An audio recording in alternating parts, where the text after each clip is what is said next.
सर्वप्रथम तो नरेंद्र मोदी देश नहीं है। नरेंद्र मोदी के चरण चुंबक, नरेंद्र मोदी के पार्टी वाले उनके पोस्टर पर उनकी सेना की वर्दी पहनाकर फोटो लगा देते हैं तो शायद मोदी जी को लगने लगा वो देश है, वो सेना है।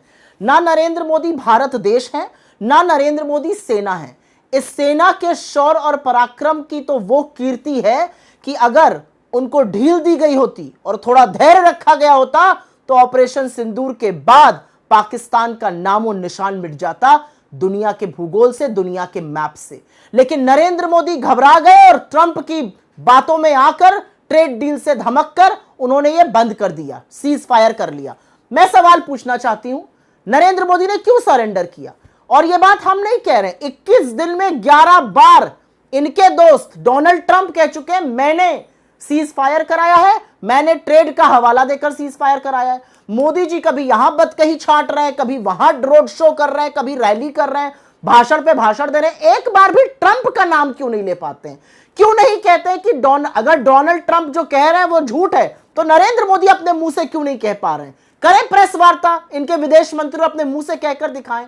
असलियत यह है कि नरेंद्र मोदी की नाक के नीचे पाकिस्तान का कद बढ़ता जा रहा है। असलियत यह है कि पाकिस्तान को आईएमएफ ने लोन दे दिया, नरेंद्र मोदी और उनका पूरा तंत्र कुछ नहीं कर पाए। असलियत यह है एडीबी से नरेंद्र मोदी मिलते हैं 1 जून को, उसके बारे में ट्वीट करते हैं। 3 जून को एडीबी जाकर पाकिस्तान को $800 मिलियन का लोन दे देता है। असलियत यह है कि हम बात कहीं छांट रहे हैं और वहां पर पाकिस्तान को काउंटर टेरर का यूएनएससी ने उपाध्यक्ष बना दिया।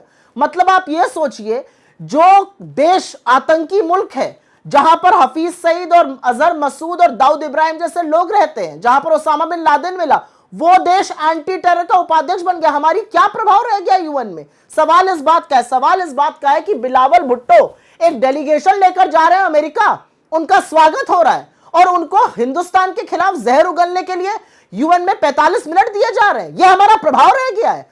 पूरी तरह से विफल विदेश नीति, पूरी तरह से सरेंडर और नतमस्तक हो गए नरेंद्र मोदी जी।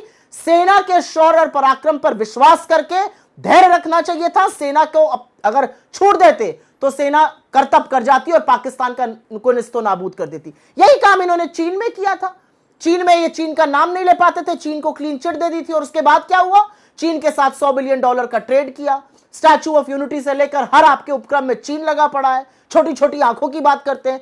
नरेंद्र मोदी जी की असलियत यह है, ट्रंप के सामने, उनके टैरिफ के सामने, उनके सैंक्शंस के सामने बिल्कुल नतमस्तक, बिल्कुल चुप। और आपने इस देश का सिर नीचे किया है, यह असलियत है। और असलियत यह भी है कि बीजेपी के ये जो कुछ लोग लगातार बोलते रहते हैं, इनको ना इतिहास की समझ है और ना ये कन्वेंशंस को जानते हैं। इनको बस फालतू की ढोल ढपाड़ी भक्ति आती है। इनको यह भी नहीं पता कि जिनीवा कन्वेंशन के तहत आपको प्रिजनर ऑफ वॉर रिहा करने होते हैं, वो हमने किया।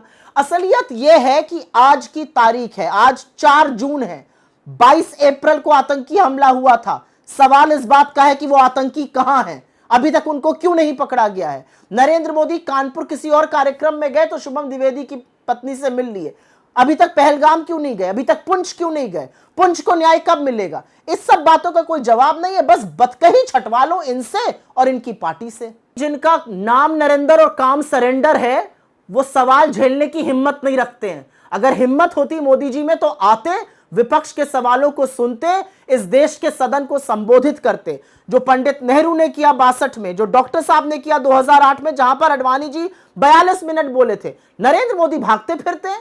आप कह रहे हैं आप संसद का सत्र नहीं बुलाइएगा। आप दुनिया के तमाम देशों को हिंदुस्तान की पोजीशन बताने के लिए भेज रहे हैं। यह अलग बात है कि आपके सांसद जाकर वहां पर रंगारंग कार्यक्रम और वहां पे गाना गा रहे हैं और फिल्मी गीत चल रहे हैं।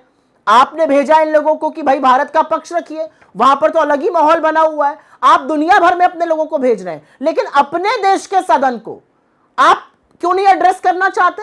अपने देश में सदन का सत्र बुलाने में आपको क्यों डर लग रहा है? आपको इसलिए डर लग रहा है क्योंकि आपको पता है आपने जो किया वो गलत किया इस देश के साथ। आपने ट्रंप के प्रभाव में आकर, ट्रंप की धमकी से डरकर सरेंडर किया। यह बात आपसे पूछी जाएगी सदन में। और असलियत यह है कि ये वही नरेंद्र मोदी हैं जो ना मणिपुर जाते हैं ना कश्मीर जाते हैं। ये टीवी डिबेट के जरिए 56 इंच के फर्जी हीरो बने हुए हैं। असल में इनके अंदर कलेजा नहीं है, एक नंबर के कायर हैं। अगर कायर नहीं होते तो संसद का विशेष सत्र बुलाते, इस देश के सामने सत्य रखते, इस देश को विश्वास में लेते।